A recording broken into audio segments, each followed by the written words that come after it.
Mesdames, Messieurs, bonsoir. Bienvenue à une nouvelle édition de Métro 22. Une édition surtout culturelle ce soir, mais aussi sportive, parce que Dominique Saillant nous livrera les plus récentes nouvelles du sport. Mais pour l'instant, j'ai à mes côtés M. Jean-Michel Cata du Musée de la Monnaie qui vient nous parler d'une exposition toute spéciale qui s'y tient. Bonsoir, M. Cata. Bonsoir. Comment allez-vous ce soir? Ça va très bien, vous-même? Ça va très bien, merci. Alors, dites-moi, cette exposition qui s'intitule Casse-tête de papier, de quoi s'agit-il exactement? Il s'agit d'une exposition qui explique comment les billets de banque sont fabriqués. Alors, des billets de banque que vous et moi, on se sert.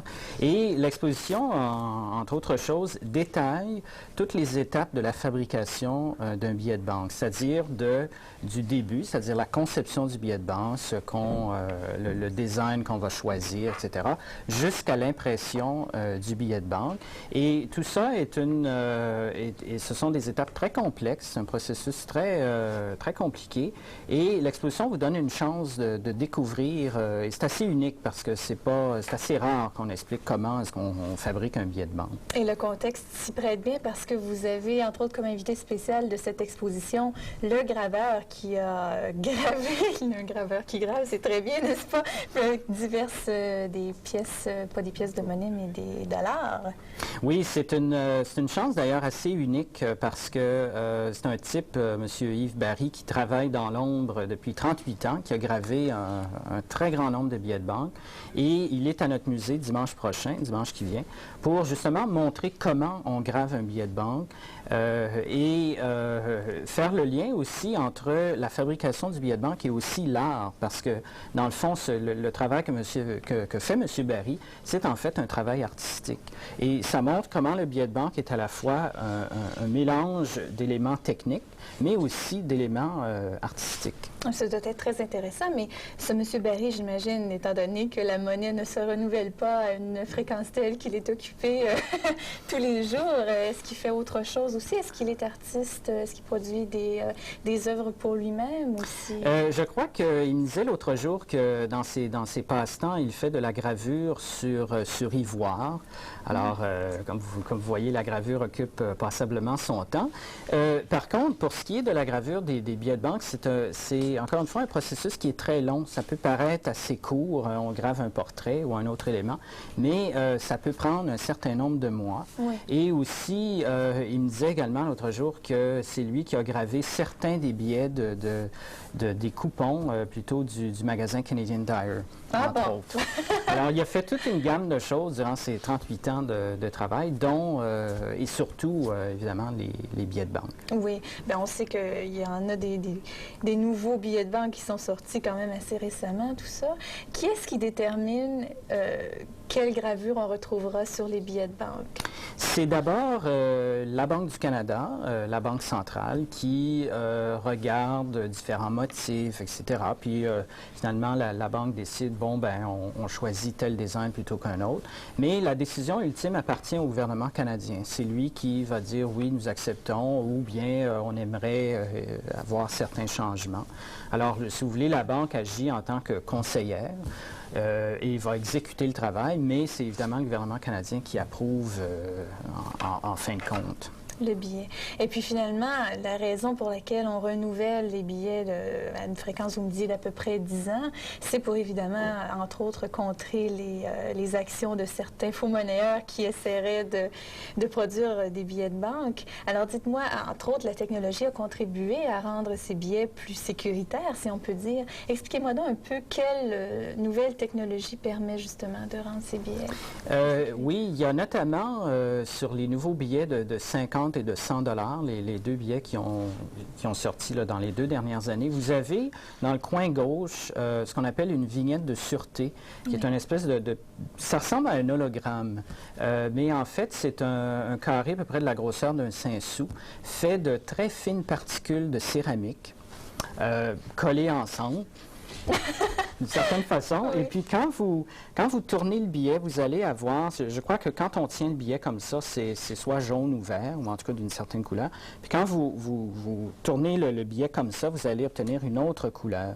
Alors, évidemment, c'est très difficile à imiter. Oui. Que vous photocopiez le billet ou toutes sortes d'autres moyens, c'est quasi impossible, même je dirais que c'est absolument impossible à imiter. Alors, entre autres, ça, c'est un des dispositifs très récents et c'est une technologie canadienne qui a été développée par la Banque du Canada avec le concours de plusieurs compagnies canadiennes. Alors, c'est vraiment un produit tout à fait de chez nous. Mon Dieu, c'est bon à savoir. On est fiers de nos billets. Oui. Dans un autre ordre d'idée, vous me disiez que pour ce qui est des pièces de monnaie comme telles, les dessins ou les petites gravures qu'on trouve sur ces mêmes pièces, c'est le fruit de concours, vous me disiez. Dans beaucoup de cas, c'est assez différent d'ailleurs, la façon dont on va faire le design d'un billet de banque, puis la façon dont on va faire le design d'une pièce de monnaie. Et entre autres, je ne veux pas faire de la publicité pour la monnaie royale canadienne, mais il y a un concours actuellement pour dessiner, pour proposer des dessins de pièces de monnaie pour le 125e anniversaire de la Confédération canadienne. Et vous et moi, et monsieur et madame tout le monde, on peut proposer un dessin. D'ailleurs, il y avait un article dans le journal aujourd'hui là-dessus. Par contre, les billets de banque, comme je vous disais, c'est la Banque du Canada, le gouvernement canadien et ensuite le graveur, entre autres, monsieur Barry, qui est impliqué dans la fabrication et le design du billet de banque.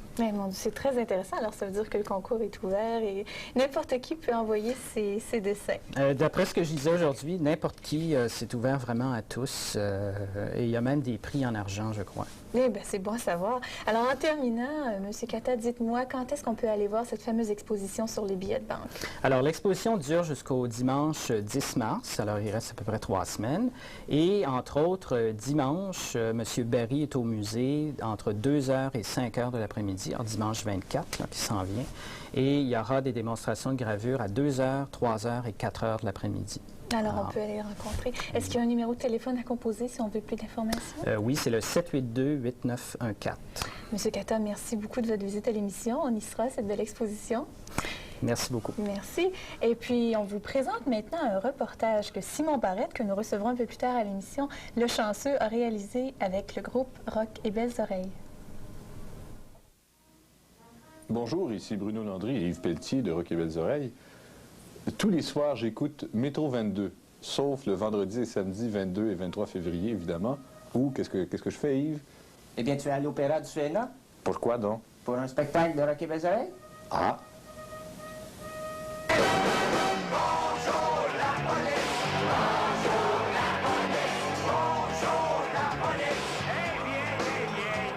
Les 22 et 23 février prochains, à l'Opéra du Centre national des arts, les bêtes de scène Rock et Belles Oreilles reviennent nous voir pour nous présenter leur spectacle, celui auquel on a eu droit au mois d'octobre et qui était très, très bon. On a avec nous ici dans la loge, dans leur loge au CNA, Bruno Landry et Yves Pelletier. C'est un spectacle très physique. C'est un spectacle où il y a une cinquantaine de changements de costumes. Regarde, même Yves s'est fait des muscles. Yves est passé d'un petit gringalet pas musclé à un petit gringalet musclé, finalement. Beaucoup de changements de costumes, beaucoup de... C'est pas drôle? Hein?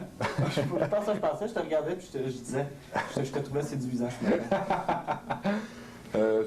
C'est ça, un spectacle aussi intéressant dans les loges que sur scène, parce qu'il y a souvent des changements qui relèvent de l'expo. On a 2 habilleurs qui sont derrière la scène pour nous habiller, pour nous changer des fois très rapidement. Ça, c'est plein de garde-robe en arrière. Ah oui, il y a une rangée de costumes, là. Est-ce qu'il y a d'autres exploits que peut-être nous, on ne peut pas voir, justement, est-ce que vous arrivez sur la scène? Comment ça se passe en arrière? Est-ce que vous courez tout le temps? Je sais qu'il y a la grosse valise aussi, là, durant le tour du monde. Bien, on peut peut-être dire quelque chose, parce que souvent, il y a des gens qui pensent qu'on fait du lip-sync sur la scène, comme Milli Vanilli, c'est faux. On chante. Puis on se force tellement pour chanter que... Oui. Quand ça fausse... On court, puis on chante en même temps. C'est pour ça que ça fausse. Quand ça fausse, c'est pour vrai. C'est pas sur bande. Okay. D'où la question, pourquoi chanter? Voilà. Que de profondeur.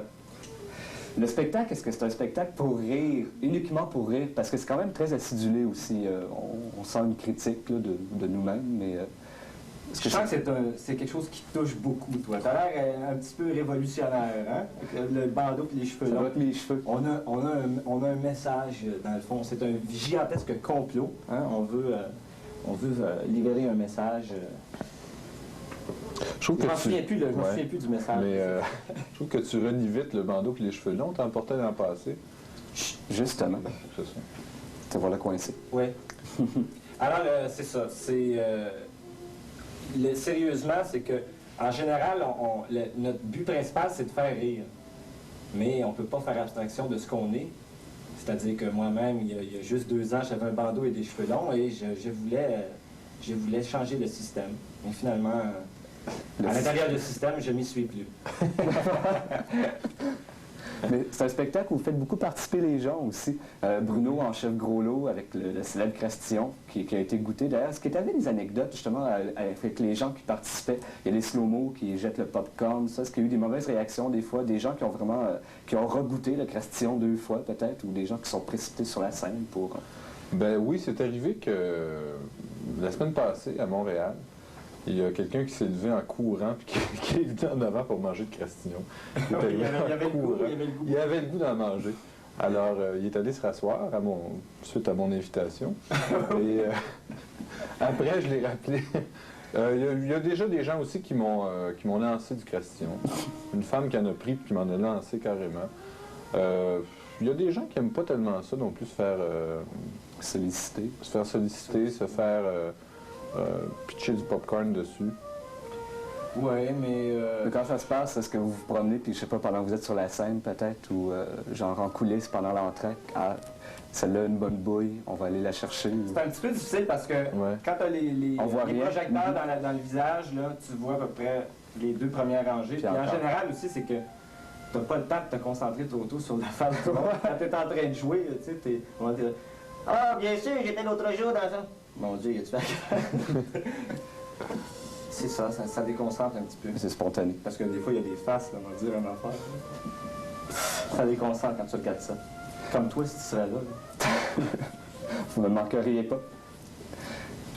Quand vous écrivez, monter un spectacle de même, c'est long, il y a beaucoup d'écriture dedans, il y a beaucoup de textes. Est-ce que vous partagez la tâche? Est-ce qu'il y a quelqu'un comme Bruno qui est spécialiste de quelque chose, d'un aspect du spectacle, et Yves spécialiste d'un autre, des répliques méchantes ou de la dyslexie? Il y a une grosse circulation des textes qui se fait. Ce qui fait qu'il y a toujours un apport de tout le monde dans le groupe sur tous les textes. Il n'y a aucun texte qui est fait par une personne seulement et puis qui n'a pas été alimenté par d'autres gens. Tu sais. C'est évident qu'on n'écrit pas en groupe, on écrit individuellement, mais on se retrouve tout le temps, puis on se passe des textes, et puis on fait un roulement avec ça. Puis ce qui s'est produit, c'est que là, ça va faire bientôt 10 ans qu'on travaille ensemble, c'est qu'il y a une sorte d'osmose qui se crée.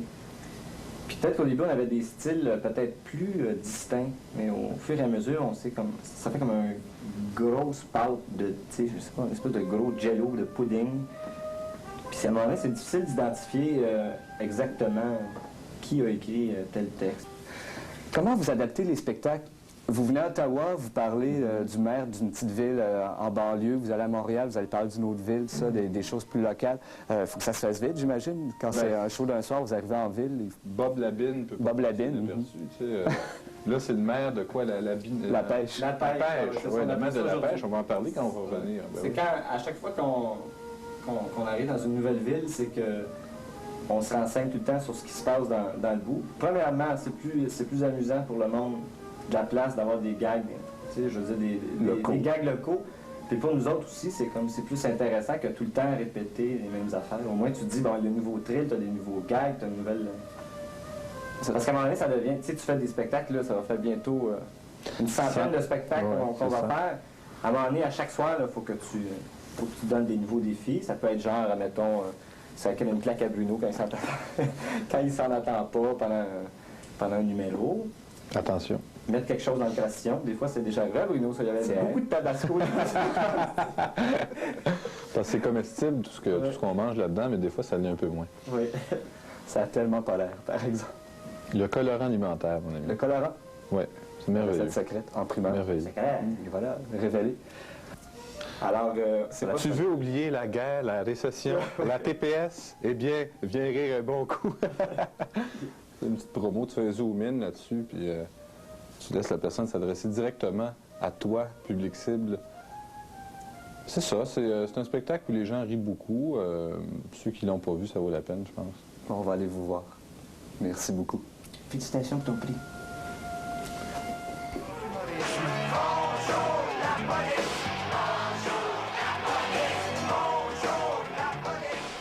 Votre Et on vous présente maintenant un reportage que Vincent Chénier a réalisé au sujet d'une exposition spéciale qui a lieu au Musée des civilisations sur les postes qui s'effectuaient, on le sait, jadis à bord des trains. On regarde ça maintenant.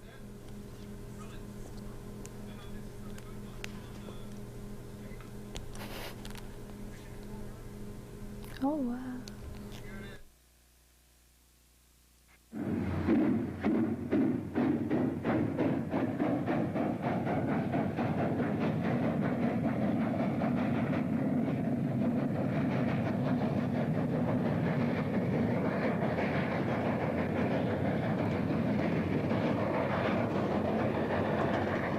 C'est jusqu'au 2 septembre que le Musée national de la Poste présente une exposition intitulée « À fond de train, le service postal ferroviaire au Canada ».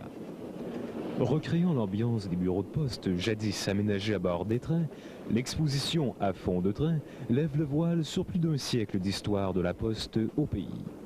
Ah, c'est effrayant comment est-ce que c'est qu'il y a des fois, en hiver, les chars étaient froids. Mais par contre, on s'habillait en conséquence, puis on travaillait, puis personne ne se plaignait. En été, il faisait chaud. C'était contre les règlements d'ouvrir les portes. Mais par contre, on le faisait quand même par nécessité. Puis c'était de l'ouvrage chaud en été, froid en hiver, mais on s'habillait en conséquence et puis c'était poussiéreux. On était bien en salopette parce qu'on maniait des sacs qui venaient de tout partout, qui avaient traîné à terre. Puis on travaillait sur une plateforme ambulante, mais malgré tout ça, c'est la meilleure position qui existait dans le bureau de poste à ce moment-là. Parce que nous autres, on était un groupe indépendant. On répondait à personne. Nos supérieurs étaient dans le bureau de poste à Ottawa ou peut-être à Saskatoon. Puis s'il y avait de quoi qui ne marchait pas, ils nous écrivaient une lettre puis on leur répondait. Le commis doit aussi avoir une parfaite connaissance de sa géographie. Il doit savoir, sur le bout de ses doigts, les noms de tous les points de distribution sur sa route. Puis il y en a des milliers. Chaque année, il faut passer un examen de prix, puis on doit obtenir un minimum de 97 %. La plupart des gars obtiennent 99, 100 %. Hey! Vous dites que les gars, ils sont fiers de leurs notes. Ils se pratiquent chez eux pendant leurs vacances avec des casiers portatifs puis des petites cartes. Et il faut aussi connaître sur le bout de ses doigts le guide officiel du service des postes. Ils peuvent nous poser toutes sortes de questions. Par exemple, combien ça coûte pour envoyer une lettre au Pérou? Hein? On avait un livre qu'on devait passer un examen dessus, les connexions des trains. Et peut-être des cours d'eau aussi, parce que des places, la mal voyageait par canot ou dans le nord, dans les nords lointains, là. Même en hiver, c'était par des chiens, hein? Mais on était qualifiés, on passait nos examens à toutes les années. Si on faillissait notre examen, ils nous donnaient une chance de se reprendre à leur discrétion, nous autres, au département, qui pouvait être entre une semaine puis un mois. Quand on retournait, si on faillissait notre examen l'autre fois, ils baissaient notre salaire de 120 $ pour l'année. Alors, il n'y a pas personne qui faillissait à leurs examens. Par rapport à ça, c'était la fierté de toujours frapper 99 en montant, puis des fois le 100 %. En 1987, le Musée national de la Poste recueillait les témoignages d'anciens commis ambulants et réalisait par le fait même 65 enquêtes orales à travers tout le pays. Les renseignements obtenus ainsi sont la principale source documentaire de l'exposition qui se divise en 5 volets. L'envoi du courrier, sa manipulation à bord des trains, sa réception à destination, les travailleurs du service postal ferroviaire et l'histoire du service. À fond de train propose un voyage des plus excitants. Petits et grands pourront également participer à des activités éducatives et assister à un événement théâtral, présenté sous forme de monologue. Sur la ligne Halifax-Campbellton, les commis avaient l'habitude de sortir dans le bout de Truro pour aller se baigner. Une bonne journée du mois de mai, c'était le début de l'été, il faisait chaud. Les gars ont décidé d'aller se tremper dans le lac pour se rafraîchir, mais personne n'avait apporté son costume de bain. Ça fait que là, les commis ont pris des vieux sacs de malle aérienne. Vous savez, les vieux sacs bleus, là, ils ont découpé les coins pour passer les jambes, puis ils s'en sont fait des costumes de bain. Les gars étaient fiers de leur coup. Mais en revenant de la baignade, quand ils ont enlevé leur sac, ils étaient tout couverts de teinture bleue. Et là, on riait plus. L'exposition À fond de train est présentée exclusivement jusqu'au 2 septembre prochain au Musée canadien des civilisations à Hull.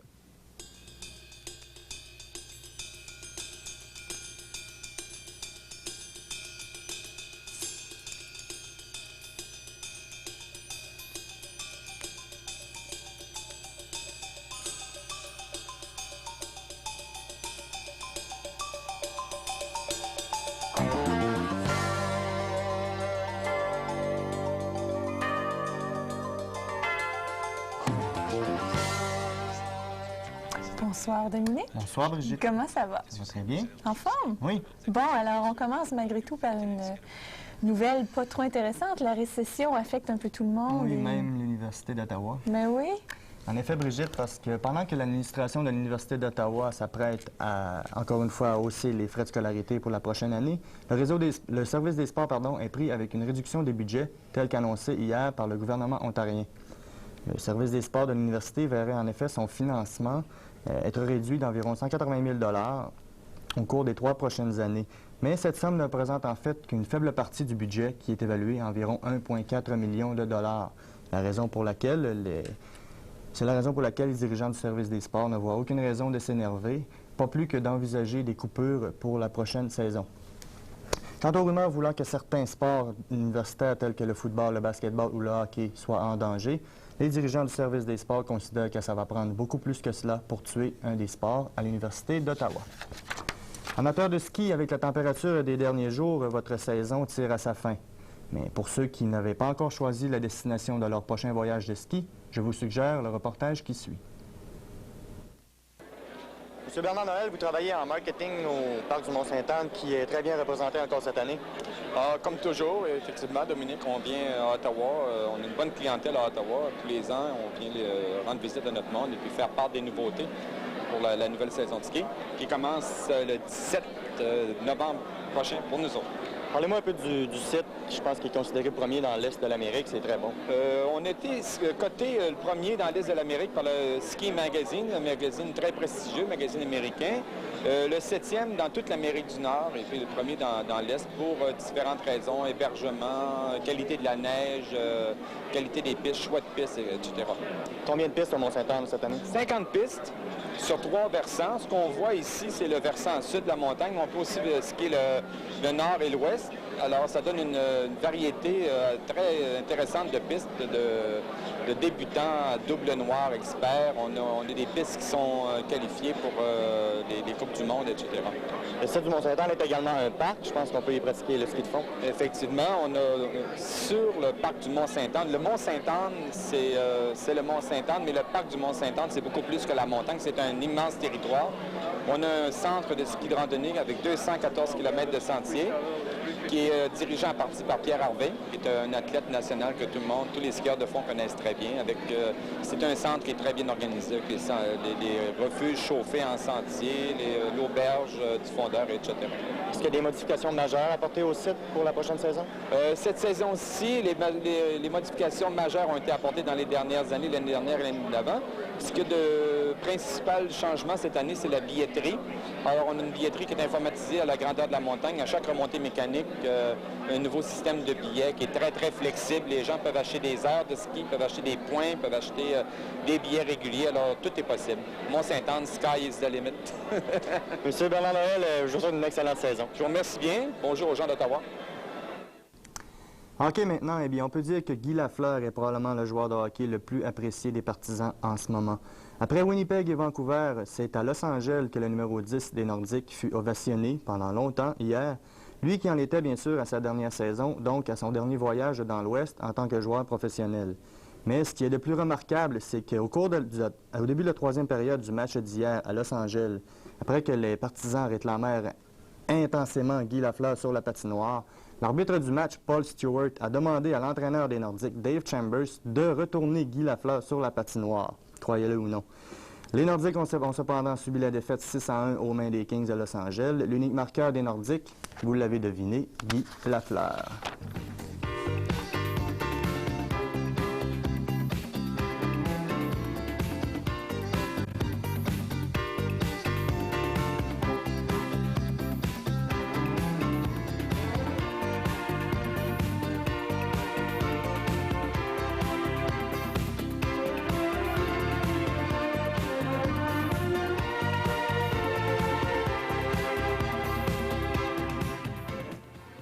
Qui, comme moi, ne suivraient pas le hockey de façon tellement intense, pouvez-vous nous donner une idée des équipes qui détiennent les premières places? Bien sûr, c'est très serré, Brigitte. Tout d'abord, les Bruins de Boston, qui ont remporté leurs 4 derniers matchs, sont en tête avec 80 points. Les Blues de Saint-Louis et Brett Hall sont 2e avec 79 points. Les Blackhawks de Chicago sont 3e avec 77. Les Kings de Los Angeles suivent avec 75 et les Flames de Calgary sont 5e, sur un pied d'égalité cependant avec les Rangers de New York et le Canadien de Montréal avec 71 points. Merci beaucoup, Dominique. C'est Voilà. très complet. À la semaine prochaine. Au revoir. Merci. Et puis maintenant, on vous présente un reportage de Nathalie Chartier, dis-je bien, qui a assisté à l'avant-première du tout nouveau film qui sera présenté au cinéma Omnimax du Musée des civilisations. Il s'agit du film Planète bleue.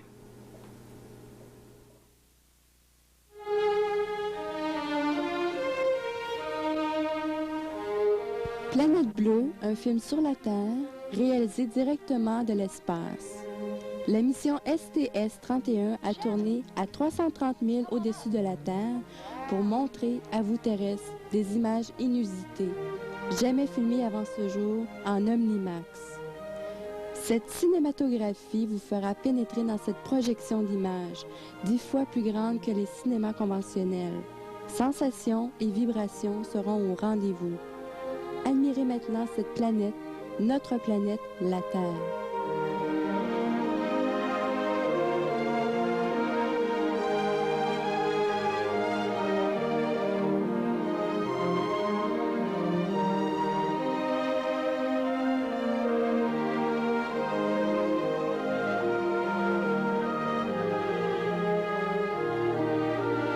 L'équipe des navettes spatiales présente et explique les phénomènes de la Terre, tels les tremblements de terre, les ouragans, la sécheresse, la pollution. Bref, connaître notre demeure qu'est la planète Terre, afin de vivre en harmonie et maintenir notre survie.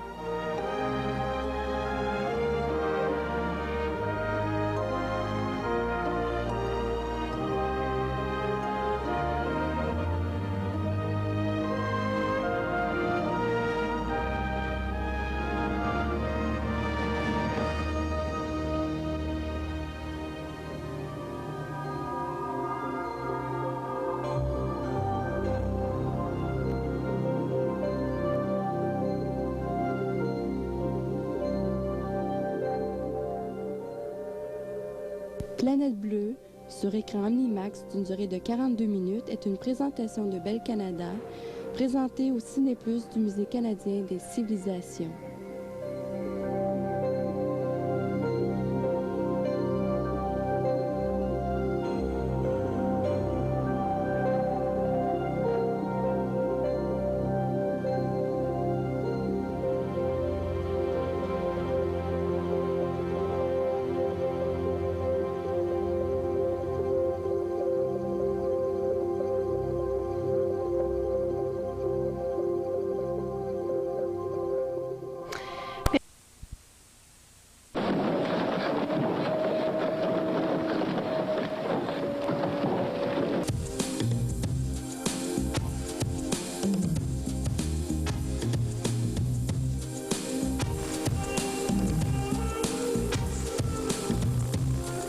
President Bush gives an educational pep talk tonight.